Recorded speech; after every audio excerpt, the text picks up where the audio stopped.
알고 보니 금수저였던 안세영 아버지 숨겨온 정체 잘못 건드린 방수현, 김택규 벌벌 떨어. 허빙자오, 중국의 셔틀콕이 라인 밖을 벗어나자 안세영 그 자리에 주저앉은 채 포효했다. 낭만 있게 끝내겠다. 왜는 결승 직전의 각오는 현실이 됐다. 5일 한국 시각 프랑스 파리 라샤펠 아레나에서 열린 2024 파리올림픽 배드민턴 여자 단식 결승전. 안세영, D12의 낭만 스매시는 마침내 올림픽 포디움 가장 높은 곳에 꽂혔다. 1996년 애틀랜타 대회 때 방수현 이후 첫 배드민턴 단식 우승이다. 타고난 재능과 포기하지 않는 집념이 이룬 성과다. 안세영은 결승전까지 파죽지세로 올라왔다. 조별리그 2경기를 가뿐히 넘고 16강을 부전승으로 통과했다. 8강전과 준결승에서는 격속의 2게임 전략으로 1세트를 내준 뒤 2세트부터 압도적인 체력을 우위를 앞세워 철벽 수비로 상대를 압박해 승리했다. 8강 상대 야마구치 아카네, 일본. 준결승 상대 그레고리아 마리스카 툰중, 인도네시아. 모두 자신의 공 모두 받아내며 범실을 유도하는 안세영의 전략에 말려 코트 위에 드러누웠다. 안세영의 타고난 체력은 복싱 선수였던 아버지로부터 물려받은 것이다. 초등학교 1학년 때 배드민턴 동호인인 아버지를 따라 라켓을 잡은 안세영은 체력 부담이 극심한 상황에서도 자신을 한계까지 밀어붙여 경기를 따내는 수비형 선수로 거듭났다. 한 경기당 코트 내 이동 거리가 10km에 달하지만 안세영은 체력 싸움에서 상대를 앞섰다. 만 15살 나이에 참가한 배드민턴 국가대표 선발전에서 그는 고등학교, 대학교, 실업팀 소속 선수들을 모조리 꺾었다.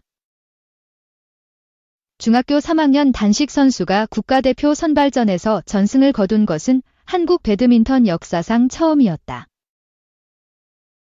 연맹 추천이 아닌 선발전을 통해 중학생 나이로 최연소 배드민턴 국가대표가 된 그때가 2017년 12월이었다. 2021년 방영된 SBS 드라마 라켓소년단에는 중학생 배드민턴 국가대표 한세윤이 나오는데 안세영을 모티브로 한 인물이었다. 한세윤은 우승한 뒤 안세영이 고등학교 때 했던 세리머니를 똑같이 재현했다. 어린 나이에 태극마크를 달고 가족과 떨어져 국가대표 선수촌에서 생활할 때는 너무 힘들어서 밤에 별을 보면서 울기도 했다. 고민을 털어놓을 또래 친구조차 없어서 외로움을 느끼기도 했다. 그래도 꿋꿋하게 견뎠다. 하지만 2018년 자카르타 팔렘방 아시안게임 때는 첫 경기에서 0대2로 완패하며 광탈했다.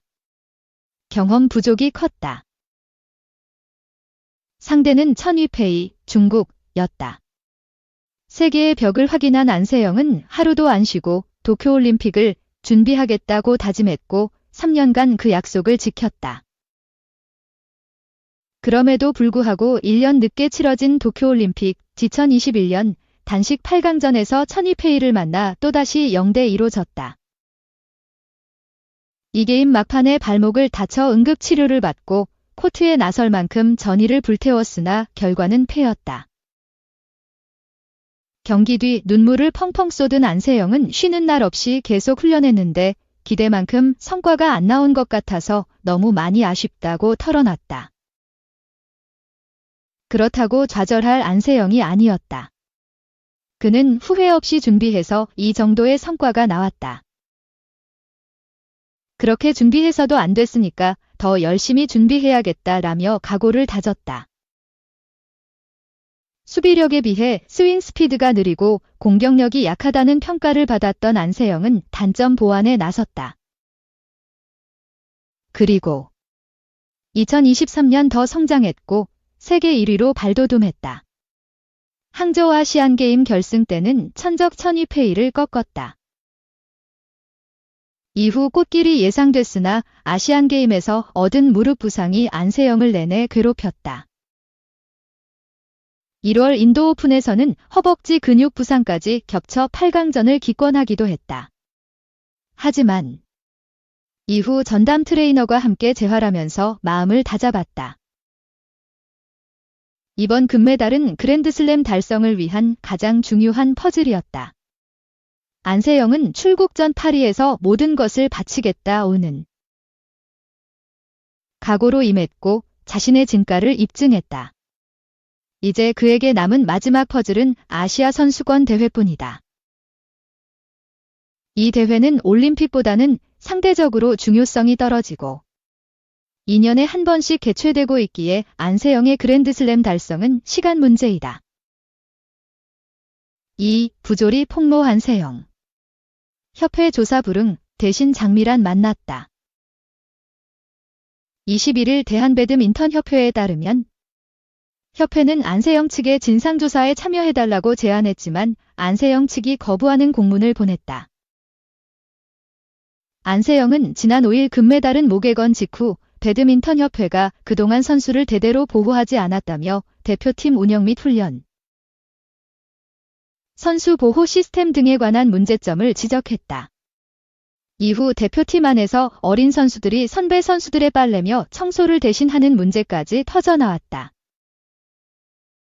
논란이 일자 배드민턴협회는 자체 진상조사위원회를 꾸려 지난 16일 1차 조사를 진행했다. 4시간 동안 진행된 1차 조사에는 김학균 대표팀 감독 등이 나왔고 김 감독은 안세영과의 불화설은 사실이 아니라고 부인한 바 있다. 배드민턴협회는 1차 조사를 마친 후 안세영 선수의 이야기를 듣는 것이 이번 문제를 해결하기 위한 핵심 포인트가 될 것이라며 차기 회의 때는 안세영 선수를 포함한 국가대표 선수들의 의견을 청취할 것이라고 밝혔다. 그러나 안세영 측은 협회 조사에 불응했다. 문화체육관관광부 진상조사가 이뤄지는 상황에서 협회 조사가 의미가 없는 것으로 보고 조사에 불응하기로 한 것으로 전해졌다.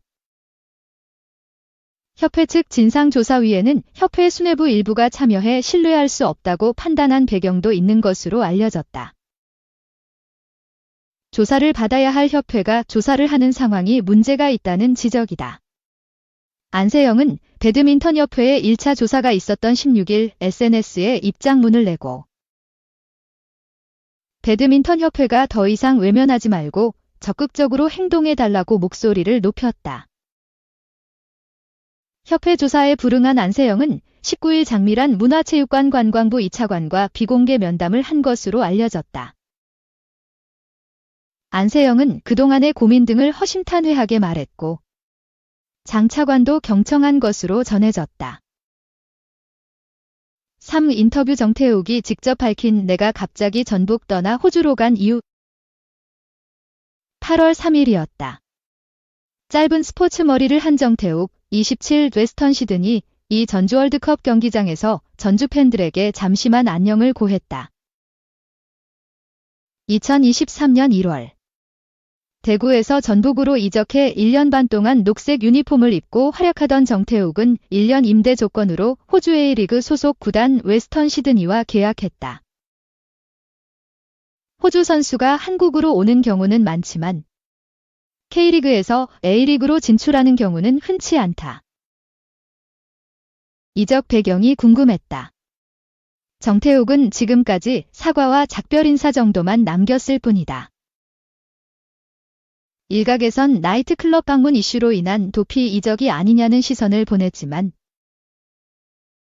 더 단단한 선수가 되기 위한 도전 정신으로 이적을 결심했다고 정태욱은 설명했다.